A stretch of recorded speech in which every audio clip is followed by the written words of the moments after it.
राजनीति में ब्राह्मण है, ब्राह्मण के दुश्मन बका।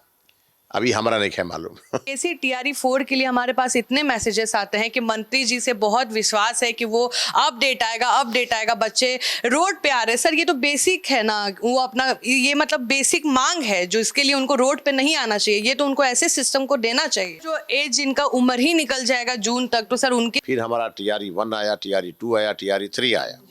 अच्छा सर ये बताइए, दरोगा मेंस पेपर लीक हुआ है बिहार में, आए दिन पेपर लीक होते रहता है। बच्चे कहीं ना कहीं आक्रोशित हैं, उनका उम्र भी जा रहा है और कहीं ना कहीं सरकार भी चुप्पी साधे हुए हैं। अभी दरोगा मेंस पेपर लीक हुआ है सर, पेपर कब तक लीक होगा? कब बड़े मगरमच्छ पकड़ाएंगे? हमेशा छोटा छोटा अधिकारी को पकड़ के बात ठंड। अच्छा आपका ना एक बयान काफी वायरल हो रहा है जिसमें आपने कहा कि अब हम लोग प्री और मेंस वाला करवाएंगे, जैसे आईएएस का टेस्ट होता है वैसे हम शिक्षक का लेंगे, क्योंकि आप सेटिस्फाई नहीं है उनके क्वालिटी पे, जो आप क्वालिटी पे।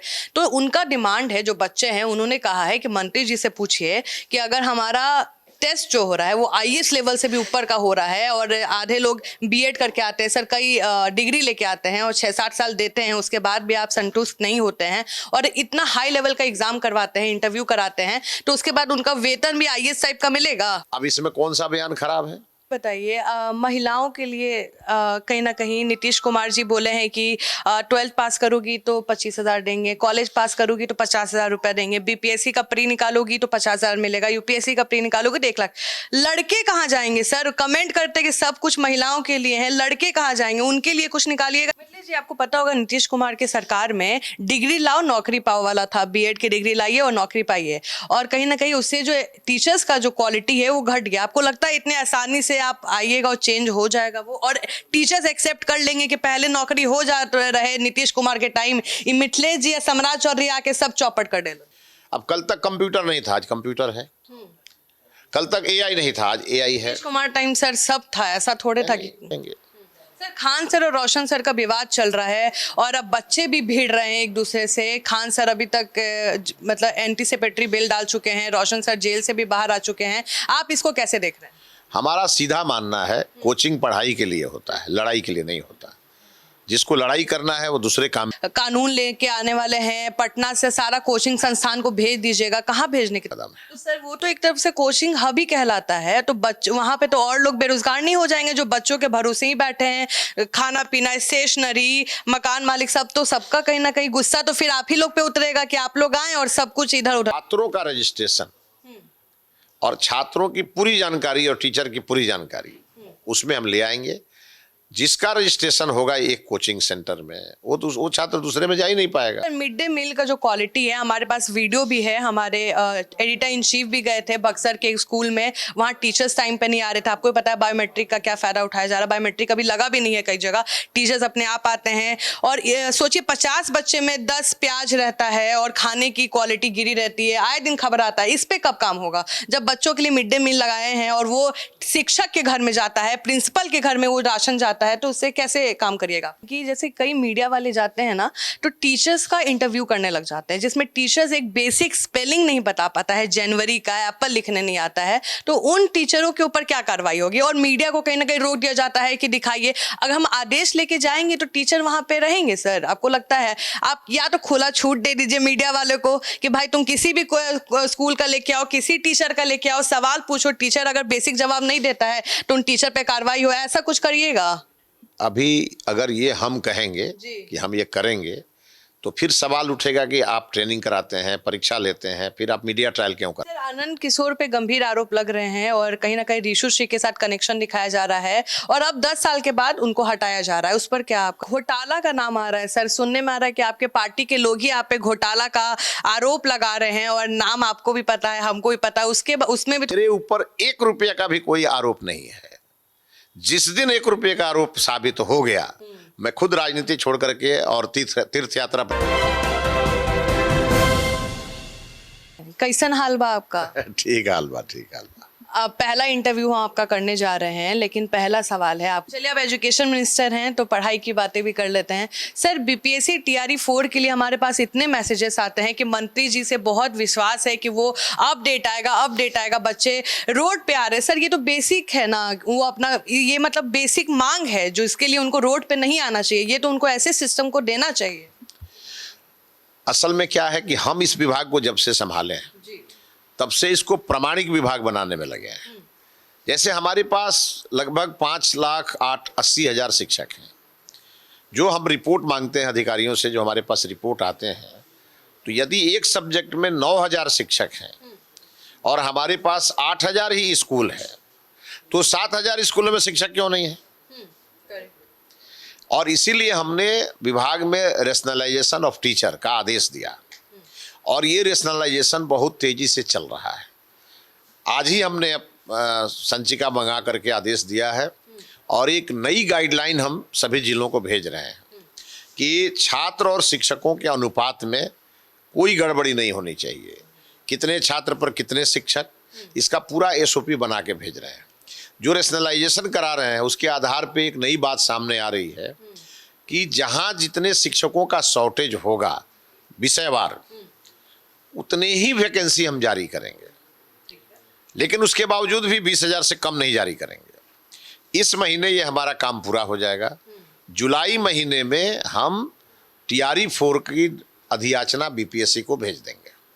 तो हम मान के चले कि जुलाई तक बच्चों को मिल जाए। हाँ हाँ बिल्कुल। लेकिन सर जो एज जिनका उम्र ही निकल जाएगा जून तक, तो सर उनके लिए क्या रहेगा? हमारा तो संकल्प है कि जुलाई में भेजेंगे। तो जब जुलाई में भेजेंगे तो उसके जो प्रावधान होंगे, जो जीएडी का गाइडलाइन होगा, उसके आधार पर भेजेंगे। सर खान सर और रोशन सर का विवाद चल रहा है और अब बच्चे भी भिड़ रहे हैं एक दूसरे से। खान सर अभी तक मतलब एंटीसिपेटरी बिल डाल चुके हैं, रोशन सर जेल से भी बाहर आ चुके हैं। आप इसको कैसे देख रहे हैं? हमारा सीधा मानना है, कोचिंग पढ़ाई के लिए होता है, लड़ाई के लिए नहीं होता। जिसको लड़ाई करना है वो दूसरे काम में जाए, जिसको पढ़ाई करना है वो कोचिंग में रहे। जिस प्रकार से ये पूरा मामला आया है, सरकार की छवि खराब हुई है। माननीय मुख्यमंत्री जी भी इससे नाराज हैं और मुझे भी इस बात को लेकर के बड़ा दुख है कि किस प्रकार की इमेज क्रिएट की जा रही है। गलती किसी की है, उस पर मैं नहीं जाना चाहता, वो प्रशासन देख रहा है। लेकिन मेरा स्पष्ट मानना है कि कोचिंग की लड़ाई में बच्चों का उपयोग किसी भी स्थिति में नहीं होना चाहिए और कोचिंग को पढ़ाई के लिए ही होना चाहिए, लड़ाई के लिए नहीं होना चाहिए। लेकिन अब सुनने में आ रहा है कि आप लोग बड़ा कानून लेके आने वाले हैं, पटना से सारा कोचिंग संस्थान को भेज दीजिएगा। कहाँ भेजने की तैयारी? नहीं, माननीय मुख्यमंत्री जी ने कहा है इसको लेकर के और उन्होंने कोई बड़ी योजना बनाई है, तो ये अच्छी बात है। हमारे बिहार के बच्चे जो कोटा जाके पढ़ते हैं, जो दूसरे राज्यों में जाके पढ़ते हैं, अगर अच्छा व्यवस्था हम यहीं करेंगे तो हमारे बच्चे क्यों बाहर जाएंगे पढ़ने के लिए? तो इस पे सरकार चिंतित है, सरकार काम कर रही है। तो पटना से सारे कोचिंग इंस्टीट्यूट को हटाया जाएगा, तो दूर रखा जाएगा? नहीं, दूर की बात नहीं है। अगर एक अलग प्रकार का, अगर उसके लिए जगह चिन्हित होगा, उसके लिए इंफ्रास्ट्रक्चर डेवलप किया जाएगा, छात्रों की सुविधाओं का ख्याल होगा, टीचर्स के सुविधाओं का ख्याल होगा, तो अच्छी बात है ना। ये जहाँ पटना में आज कोचिंग चल रहे हैं वो इतना सघन इलाका है, वहाँ भी दिक्कत होती है लोगों को। तो अगर ये माननीय मुख्यमंत्री जी ने सोचा है, ये स्वागत योग्य कदम है। तो सर वो तो एक तरफ से कोचिंग हब ही कहलाता है, तो वहाँ पे तो और लोग बेरोजगार नहीं हो जाएंगे जो बच्चों के भरोसे ही बैठे हैं? खाना पीना, स्टेशनरी, मकान मालिक, सब तो सबका कहीं ना कहीं गुस्सा तो फिर आप ही लोग पे उतरेगा कि आप लोग आए और सब कुछ इधर उधर कर। नहीं, शहर को तो बसाना पड़ेगा ना तरीके से। कोई इलाका जो हो वो एक चीज के लिए जाना जाए, कोई इलाका दूसरे चीज के लिए जाना जाए, तो शहर तो व्यवस्थित करना पड़ेगा। पटना हमारा राजधानी है, राजधानी व्यवस्थित नहीं होगा तो कैसे चलेगा? और पटना एक छोटा शहर है, अगर हम इसका विस्तार नहीं करेंगे तो फिर तो सारी भीड़ यहीं इकट्ठा होगी। इसीलिए इसको लेके जो मास्टर प्लान दिमाग में है सरकार के, उस मास्टर प्लान पर काम हो रहा है। सर आप लोग वेरीफाई करेंगे क्या, ऑडिट करेंगे? क्योंकि कोचिंग में लड़ाई हो रहा है संख्या को लेकर। हर कोचिंग कुछ ना कुछ दावा कर रहा है, एक ही चेहरा 3-4 जगह आ रहा है और अब आ रहा है कि कई चेहरे फेक भी हैं जिसको दिखाया जा रहा है कि हमारा रिजल्ट है। तो इस पर सरकार क्या कदम उठाएगी? क्या हर कोचिंग का ऑडिट करेगी? हमने कोचिंग नियमावली पे काम करना शुरू किया है और उसमें क्या क्या प्रावधान डाले जा सकते हैं उसके लिए हमने अधिकारियों को कहा है। छात्रों का रजिस्ट्रेशन और छात्रों की पूरी जानकारी और टीचर की पूरी जानकारी उसमें हम ले आएंगे। जिसका रजिस्ट्रेशन होगा एक कोचिंग सेंटर में, वो छात्र दूसरे में जा ही नहीं पाएगा और उसकी पूरी जानकारी हम सरकार के पास मंगाएंगे, तो ये सारी समस्याएं खत्म हो जाएंगी। अच्छा, आपका ना एक बयान काफी वायरल हो रहा है जिसमें आपने कहा कि अब हम लोग प्री और मेंस वाला करवाएंगे, जैसे आईएएस का टेस्ट होता है वैसे हम शिक्षक का लेंगे, क्योंकि आप सेटिस्फाई नहीं है उनके क्वालिटी पे, जो आप क्वालिटी पे। तो उनका डिमांड है, जो बच्चे हैं उन्होंने कहा है कि मंत्री जी से पूछिए कि अगर हमारा टेस्ट जो हो रहा है वो आईएएस लेवल से भी ऊपर का हो रहा है, और आधे लोग बीएड करके आते हैं सर, कई डिग्री लेके आते हैं और 6-7 साल देते हैं, उसके बाद भी आप संतुष्ट नहीं होते हैं और इतना हाई लेवल का एग्जाम करवाते हैं, इंटरव्यू कराते हैं, तो उसके बाद उनका वेतन भी आईएएस टाइप का मिलेगा? शिक्षकों के वेतन बहुत हैंडसम है बिहार में। हमने अपने बयान में ये कहा कि हमने शिक्षा मित्र बहाल किए, हमने नियोजित शिक्षक बहाल किए, फिर हमारा TRE 1 आया, TRE 2 आया, TRE 3 आया। ये जितनी भी प्रक्रियाएं हुई ये सब GAD के गाइडलाइन से हुई, सामान्य प्रशासन विभाग के, और आगे भी जो परीक्षा होगी वो सामान्य प्रशासन विभाग के गाइडलाइन के आधार पर ही होगी, वो चाहे हमारा विभाग ले या कोई दूसरा विभाग कराए। हमने ये कहा कि मेरा व्यक्तिगत मानना है कि शिक्षक आईएएस से ज्यादा योग्य होना चाहिए, क्योंकि शिक्षक ही आईएएस बनाता है। अब इसमें कौन सा बयान खराब है? और अगर GAD का गाइडलाइन आएगा कि एक परीक्षा पर होगा तो हम एक परीक्षा पर लेंगे, GAD का गाइडलाइन आएगा कि 2 परीक्षा होगी तो हम 2 पर लेंगे। मैंने तो ये छात्रों से पूछा एक मीटिंग में कि आप बताओ मुझे कि क्या हमारे शिक्षक योग्य होने चाहिए कि नहीं होने चाहिए? सभी ने कहा कि होने चाहिए। हम कहे यदि इसके लिए सरकार अगर 2 परीक्षा कराती है तो जो योग्य शिक्षक है उन्हें क्या परेशानी है? और हम बिहार को चाणक्य के समय में ले जाना चाहते हैं। चाणक्य और चंद्रगुप्त का बिहार था, उस दिशा में हम ले जाना चाहते हैं। बिहार का पुराना गौरव वापस लाना है। तो स्वाभाविक बात है कि शिक्षा विभाग में अगर हम प्रामाणिकता नहीं रखेंगे तो ये होगा ही नहीं। मितले जी, आपको पता होगा नीतीश कुमार की सरकार में डिग्री लाओ नौकरी पाओ वाला था, बीएड की डिग्री लाइए और नौकरी पाइए, और कहीं ना कहीं उससे जो टीचर्स का जो क्वालिटी है वो घट गया। आपको लगता है इतने आसानी से आप आइएगा और चेंज हो जाएगा वो, और टीचर्स एक्सेप्ट कर लेंगे कि पहले नौकरी हो जा रहे नीतीश कुमार के टाइम, मिथिलेश जी या सम्राट चौधरी आके सब चौपट कर दे? चौपट करने की बात नहीं है। जब भी कोई व्यवस्था करवट लेती है, ठीक होता है, तो नए नए नवाचार लागू किए जाते हैं। अब कल तक कंप्यूटर नहीं था, आज कंप्यूटर है। कल तक AI नहीं था, आज AI है। कुमार टाइम सर सब था, ऐसा थोड़े था कि कल की बात में राजीव गांधी के जमाने की बात हम कर रहे हैं। मेरा ये कहना है कि जब भी हमें वैश्विक मंच पे कंप्लीट करना है, हम पूरे दुनिया में क्या चल रहा है अगर उससे हम अवेयर रहे तो फिर हम बिहार को आगे बढ़ा सकते हैं। इसीलिए हमने कहा है समय समय पर आवश्यकता के अनुसार और वैश्विक मंच पे बिहार कहाँ खड़ा है इसको देखते हुए हम नए नए नवाचार लागू करेंगे।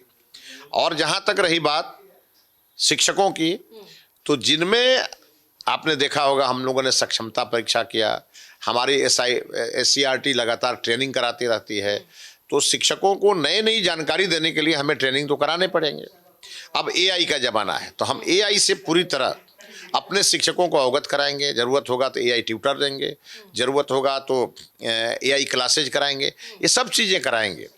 अब जो व्यक्ति नहीं जानता होगा कंप्यूटर, IT नहीं जानता होगा, तो हमारा शिक्षक है तो हम उससे वो जानकारी उपलब्ध कराएंगे, उसकी ट्रेनिंग करा के कराएंगे, उससे जिस प्रकार से हमें पूरी तरह इससे अवगत कराना होगा कराएंगे। ये हमारा काम है। मतलब ट्रेनिंग आप ही लोग करवाइए। हाँ। अच्छा सर, ये बताइए, दरोगा मेंस पेपर लीक हुआ है बिहार में, आए दिन पेपर लीक होते रहता है, बच्चे कहीं ना कहीं आक्रोशित हैं, उनका उम्र भी जा रहा है और कहीं ना कहीं सरकार भी चुप्पी साधे हुए हैं। अभी दरोगा मेंस पेपर लीक हुआ है सर, पेपर कब तक लीक होगा? कब बड़े मगरमच्छ पकड़ाएंगे? हमेशा छोटा छोटा अधिकारी को पकड़ के बात ठंडा हो जाता है। देखिए, जिनके ऊपर ये जिम्मेवारी है उन्हें ये जिम्मेवारी ठीक से निभाना पड़ेगा। परीक्षा लेने के लिए जिम्मेवारी BPSC को है, आप भी जानती हैं। जी। सरकार हर डिपार्टमेंट अपना अधियाचना भेजता है और BPSC परीक्षा लेती है। माननीय मुख्यमंत्री जी इसको लेकर बहुत गंभीर हैं कि भविष्य में इस प्रकार की कोई घटना न हो, और सरकार के सभी आला अधिकारी इसमें लगे हैं। मुझे विश्वास है कि शायद अब आगे भविष्य में ऐसी घटना नहीं होगी। मतलब पेपर लीक नहीं होगा? नहीं होगा। मेरे कैमरा बोल रहे हैं सर, फिर यही क्लिप चला चला के आप पे चला। मेरे हिसाब से जो चीजें सरकार के द्वारा गंभीरता से की जा रही है उसके आधार पर मैं आज ये कह सकता हूं कि इतनी चाक चौबंद व्यवस्था की जा रही है कि लीक होने का प्रश्न ही नहीं है। अच्छा सर, मिड डे मील का जो क्वालिटी है, हमारे पास वीडियो भी है, हमारे एडिटर इन चीफ भी गए थे बक्सर के स्कूल में, वहाँ टीचर्स टाइम पे नहीं आ रहे थे। आपको भी पता है बायोमेट्रिक का क्या फ़ायदा उठाया जा रहा है, बायोमेट्रिक अभी लगा भी नहीं है कई जगह, टीचर्स अपने आप आते हैं। और सोचिए 50 बच्चे में 10 प्याज रहता है और खाने की क्वालिटी गिरी रहती है, आए दिन खबर आता है। इस पर कब काम होगा? जब बच्चों के लिए मिड डे मील लगाए हैं और वो शिक्षक के घर में जाता है, प्रिंसिपल के घर में वो राशन जाता है, तो उससे कैसे काम करिएगा? नहीं, उसको लेके पूरा टाइट कर रहे हैं हम। आप अभी जब स्कूलें खुलेंगी तो आप देखेंगे कि पहले से बहुत बड़ा परिवर्तन नजर आएगा। और इसके लिए आज ही एक एसओपी हम जारी भी कर रहे हैं। उसको लेके दो बार हमने समीक्षा किया है मिड डे मील निदेशालय का, और अधिकारियों को कड़ा निर्देश दिया है और जिम्मेवारी सब पे फिक्स की है। और मेन खेल है संख्या का। स्कूल में जिस समय विद्यालय शुरू होता है उस समय कितने बच्चे आज प्रेजेंट हैं उसकी रिपोर्टिंग नहीं होती थी। रिपोर्टिंग होती थी स्कूल क्लोज होने के समय। हमने इसमें चेंज किया कि स्कूल खुलेगा, जो शिक्षक वहाँ जा कर के स्कूल में अपनी हाजिरी बना के इस शिक्षा को उस पर लोड करेंगे, वो छात्रों की संख्या भी उसी समय लोड करेंगे और फिर लास्ट में भी लोड करेंगे। इस बीच में हमारा स्कूल इंस्पेक्शन को भी हम तेज करेंगे।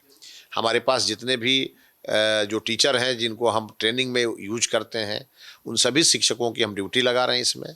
वो जाएंगे, मिड डे मील भी चेक करेंगे और जो हमारे वर्ग शिक्षक पढ़ाते हैं उनके साथ भी कक्षा में बैठेंगे और उनके पढ़ाने लिखाने के जो तरीके हैं उसको भी ऑब्जर्व करेंगे। सर जैसे मतलब हम रिक्वेस्ट कर रहे हैं और पूछ भी रहे हैं कि जैसे कई मीडिया वाले जाते हैं ना, तो टीचर्स का इंटरव्यू करने लग जाते हैं जिसमें टीचर्स एक बेसिक स्पेलिंग नहीं बता पाता है, जनवरी का एप्पल लिखने नहीं आता है, तो उन टीचरों के ऊपर क्या कार्रवाई होगी? और मीडिया को कहीं ना कहीं रोक दिया जाता है कि दिखाइए। अगर हम आदेश लेके जाएंगे तो टीचर वहां पे रहेंगे सर? आपको लगता है आप या तो खुला छूट दे दीजिए मीडिया वाले को कि भाई तुम किसी भी स्कूल का लेके आओ, किसी टीचर का लेके आओ, सवाल पूछो, टीचर अगर बेसिक जवाब नहीं देता है तो उन टीचर पे कार्रवाई हो, ऐसा कुछ करिएगा? अभी अगर ये हम कहेंगे कि हम ये करेंगे तो फिर सवाल उठेगा कि आप ट्रेनिंग कराते हैं, परीक्षा लेते हैं, फिर आप मीडिया ट्रायल क्यों करा रहे हैं? तो पुराना वाला ना है सर, डिग्री लाओ नौकरी पाओ वाला। मेरा साफ साफ कहना है कि जहां कोई कमी रह गई है उसे दुरुस्त करने में हम लगे हैं और उस ट्रेनिंग के तहत दुरुस्त होगा। किसी को नौकरी मिली है, उसकी नौकरी हम क्यों, जब हम दे नहीं सकते तो किसी की नौकरी हम क्यों लेंगे? हम उसे अप टू मार्क बनाएंगे, ट्रेनिंग देके बनाएंगे, क्योंकि उसी से हमें स्कूल चलाना है। और आगे जो हमारी भर्तियां होंगी उनमें वो कोई गलती नहीं होगी जो कभी पिछली बार हुई थी। सर आनंद किशोर पे गंभीर आरोप लग रहे हैं और कहीं ना कहीं रीशु श्री के साथ कनेक्शन दिखाया जा रहा है और अब 10 साल के बाद उनको हटाया जा रहा है, उस पर क्या आपका बयान? ट्रांसफर पोस्टिंग तो होते रहता है, 3-3 साल पे होता है, वो तो 10 साल रहे हैं और वो एक विभाग के प्रधान सचिव भी हैं। हमारे विभाग में उनसे जूनियर हमारे सेक्रेटरी हैं और वो विभाग भी हमारे सेक्रेटरी के अंदर आता है। अब हमारे जो सेक्रेटरी हैं सीनियरिटी में आनंद किशोर जी काफ़ी आगे हैं, तो आनंद किशोर जी को हमारी सरकार ने एक बड़े विभाग का महकमा का प्रधान सचिव भी बनाया, एसीएस भी बनाया है। तो हमें नहीं लगता है कि कहीं कोई इसमें बहुत चर्चा करने की ज़रूरत है। और अभी मेरे पास कोई बिहार विद्यालय परीक्षा समिति का कोई घोटाला और अनियमितता की फाइल आई भी नहीं है, आएगी तो देखेंगे। अच्छा सर ये बताइए, महिलाओं के लिए कहीं ना कहीं नीतीश कुमार जी बोले हैं कि 12th पास करोगी तो 25,000 देंगे, कॉलेज पास करोगी तो 50,000 रुपये देंगे, बीपीएससी का प्री निकालोगी तो 50,000 मिलेगा, यूपीएससी का प्री निकालोगी तो 1 लाख। लड़के कहाँ जाएंगे सर? कमेंट करते कि सब कुछ महिलाओं के लिए है, लड़के कहाँ जाएंगे? उनके लिए कुछ निकालिएगा नहीं? अब दिक्कत क्या है कि अगर बालिका उत्थान करो तब भी प्रश्न, नहीं करो तब भी प्रश्न, तो नारी शक्ति बंधन ज्यादा जरूरी था और ये करने का लाभ दिख रहा है। आज हमारी बेटियां बेटों से आगे निकल रही हैं। मैं अभी लगातार कई प्रतिभा सम्मान कार्यक्रम में मैं गया और मैंने देखा बेटियां किस प्रकार से प्रतिभा लेके आगे आ रही हैं। तो इससे तो समाज हमारा आगे बढ़ रहा है और लड़कों पर भी हमारी पूरी नज़र है और उनके लिए भी जो करना है वो सरकार कर भी रही थी और आगे बहुत सारी चीज़ें हम करेंगे भी। सर आपने एक और नीति की बात चल रही थी कि कोई भी टीचर अपना कोचिंग संस्थान, अगर सरकारी टीचर है वो नहीं चलाएगा, उसके बारे में थोड़ा बता दीजिए ना। हमने अपने विभाग में सभी शिक्षकों के लिए कहा है, विभागीय अधिकारियों को, कि टीचर्स की ग्रेडिंग कराइए और जो हमारे A+ शिक्षक जिनको प्राइवेट कोचिंग वाले अप्रोच करते हैं और अपने कोचिंग में ले जाके उनसे सेवा लेते हैं, हम वैसे शिक्षकों की सेवा अपने स्कूलों में लेंगे और हमने कहा इसके लिए हम इंसेंटिव देंगे। तो जब हम अपने ही यहाँ देंगे तो उन्हें दूसरे यहाँ जाने की जरूरत क्या है, और इसीलिए इसके लिए हम SOP बनाने जा रहे हैं और उसका पालन सबको करना होगा। अच्छा, एक आखिरी खबर, घोटाला का नाम आ रहा है सर, सुनने में आ रहा है कि आपके पार्टी के लोग ही आप पे घोटाला का आरोप लगा रहे हैं और नाम आपको भी पता है, हमको भी पता है, उसमें भी थोड़ा रोशनी डालिए। हमारे ऊपर तो कोई आरोप ही नहीं है। एक 2014 में पॉलिटिकल केस हुआ था और कराया गया था इसलिए कि मैं 15 में चुनाव नहीं लड़ूं, तो मैं चुनाव लड़ा और 15,000 वोट से जीत के आया और मेरे ऊपर 1 रुपये का भी कोई आरोप नहीं है। जिस दिन 1 रुपये का आरोप साबित हो गया मैं खुद राजनीति छोड़ करके और तीर्थ यात्रा पर चला जाऊंगा। अच्छा, राजनीति में ब्राह्मण के दुश्मन बका अभी हमारा नहीं है मालूम। के आरोप लगत रही, लेकिन नाम ना खराब हुई कैमरा के सामने। अब आप क्या सोचते हैं? जितने भी सवाल थे मेरे जहन में और आपके द्वारा जो मुझे सवाल मिले थे, मैंने सारे सवाल पूछे हैं। अगर कोई सवाल रह गया हो तो अगली बार फिर से मंत्री जी को फिर से हम लोग कर सकते हैं ना इंटरव्यू सर? हाँ, कभी भी कर सकते हो मुस्कान।